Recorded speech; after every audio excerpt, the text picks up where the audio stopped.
that was something else. Oh, goodness me.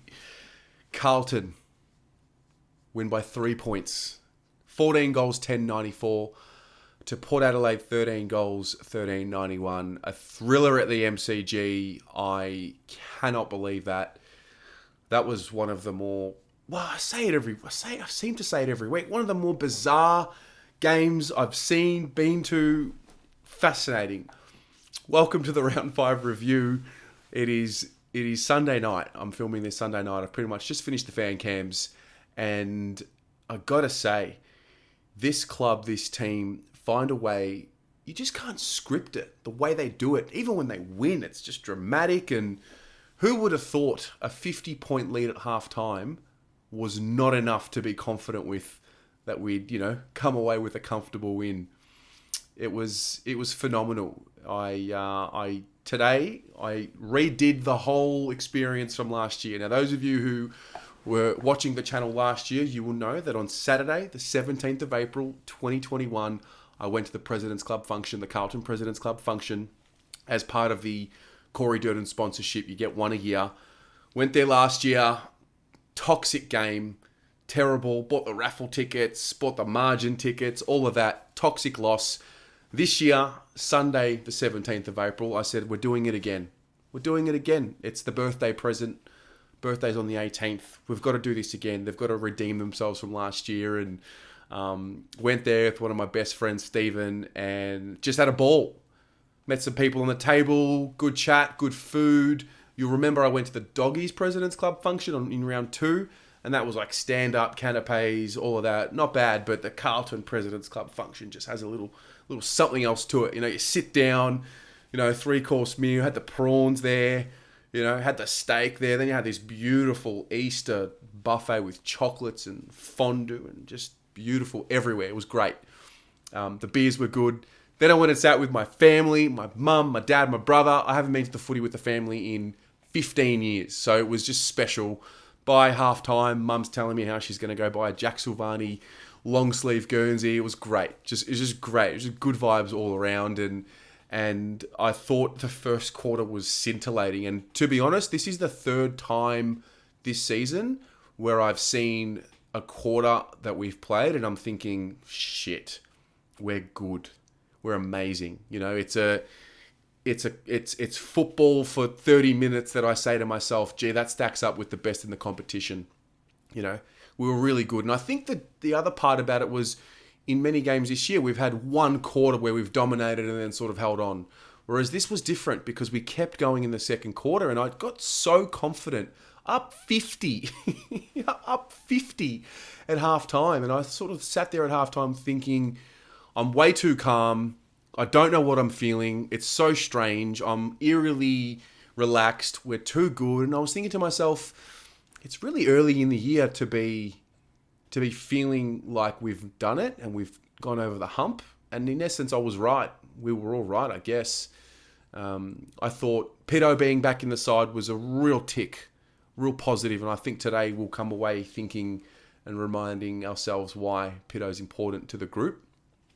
I thought Sam Walsh was back to his best today. I thought he and Adam Chera, especially in that first quarter, linked up beautifully. And the forwards, Harry, Charlie, it was Charlie's day. I did have a little bit of a thought that today would happen the way it did. Have a look. I'm going to go with Carlton by 3 points in a thriller.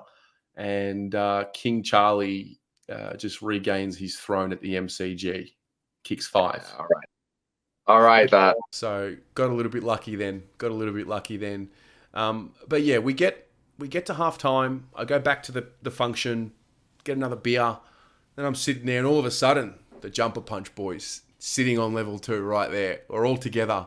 And then it was just one by one goal after the other in the third quarter. And it probably wasn't until they got within 2 goals that I sort of started thinking, are we really giving this up? Are we really giving up a 50-point lead? Because I just kind of sensed that as Port were coming, and they were always going to come, I did not expect us to run away and win by 100 points. I knew that Port Adelaide would come out. They're a proud club. They're a great club, a historic club. And down at 50, down at halftime by 50 and 0-4, it's disgraceful, and I'm sure they would have been challenged at halftime. And they are a good side; they've got good players, and it's obviously just not working for them right now. Something's gone wrong, and they're just not the Port Adelaide that they were for the last few years. So I knew they'd come, and I gave them that respect. But tell you what, I sensed just an energy switch off, like completely. Second to the ball, under pressure, long bomb kicking, no more overlap, handball running game. And I just sat there thinking, like, what is it? Is this just the immaturity of the group? Is this just part of the learning process? Are we unfit? Because I didn't sense it was the game plan. Because we opened them up. We completely torched them, and we dominated them physically, mentally, the whole lot. So all of a sudden I see us almost taking shortcuts and just getting the ball out of their area and just kicking it long and almost playing markers up. I think Mars was sitting behind me and he's saying, look at them, they're just playing markers up. Just kick it long and hope the forwards take a mark and kind of go from there. It's like we weren't willing to go back into that mental focus zone that we were in the first half. We just weren't willing or weren't able to go back into that zone. And once Port Adelaide got within a goal, I can't even tell you what was going on in my life, what I was feeling. I can't even tell you, because I didn't believe under any circumstance that we were going to lose the game. And then I started feeling like we were going to lose the game. So probably, the fourth quarter I watched it from the function room, just standing up. I couldn't sit down. There's no way I was sitting down. That was ridiculous. I was pacing up and down. I had Jacqueline Hunt with me. We're both losing it at each other. Bless her soul. She's an absolute gem of a human being, on a side note. And it was just kind of like, just fucking get it over and done with. It was torturous. It was completely torturous. But nonetheless, we got it done. And we come away with the 4 points. And ultimately, we got ourselves so far ahead that seemingly couldn't lose the game. And even though we almost did, we didn't.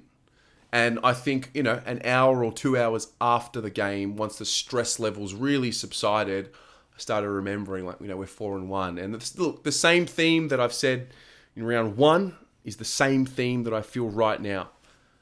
And that is that this is just a group that's not there yet. We are not a great team. I think we're a good team. I think we're a solid team. But we're not a great team just yet. And we're working towards being a great team. Pommy came on the fan cams and made a really interesting point, which kind of hit me square between the eyes. And he said that, this new game plan, it's powerful. It is powerful. It's absolutely powerful. It's strong, and it requires a really high level of intensity. And I wonder if mentally we are fatiguing in games. And I wonder what it is. And I suppose that the answer to the question won't come until the season plays itself out and we'll understand what it was. And the other part about it, and I think the reason why I know this is going to sound really strange after a really tense game like that, but I'm content and I'm happy. Maybe content's not the right word. I'm satisfied, and the reason I say that is because I don't forget where we've come from. Literally, the last time we played Port Adelaide was one of the worst games I've ever watched us play. Ever. Just disgraceful. We've come from such a dysfunctional, disconnected, disorganized group of footballers, individuals, and just a fractured group. We've come from who didn't know how to win even if they tried, to a group now that can get themselves so far ahead and also ruin and let that lead slip, but always hold on. And I know it's early days, and maybe we're going to be on the other end of a result in such a game. We might lose a couple of close ones, but I have this overarching faith that we are on the right track, and we've gone from where we've come from. We're now in a situation where we're talking about we should have won by more. The fact that we're even having these discussions about should be winning games by more is such a stark contrast to where we were last year in the sense of, what are we doing? Like, where are we going? And it just lack of heart and spirit. So the fact that we're here is reinforcing to me that we're on the right track. And that's half the battle, I think. I just want to feel like at the end of the season, we're more closer towards a premiership than what we are further away. And I think the last few years I felt like we're stepping backwards and further away from it. So, you know, I don't think anyone's under any illusions as to where we're at. I'm just happy that we're 4-1, and I'm happy that we've banked wins, knowing that, you know, Cripps missed, obviously, knowing that health and safety protocols are just ravaging through the AFL, and knowing that there's so many unexpected twists and turns to come in the future, that I hope that we are winning these games, we're banking them, and then I trust that we're going to be better in the second half of the season. I really do. I see a group that is connected.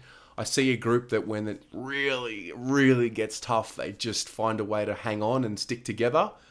And that's ultimately all I can ask for. Yes, I would love to win by 100 points every week, but I think we need to learn how to do this. What we're going through right now, I sense, is just part of the process to getting to a point where we can be like Melbourne last night, who just have control of the game for 4 quarters, and you just kind of know they're going to always win the game.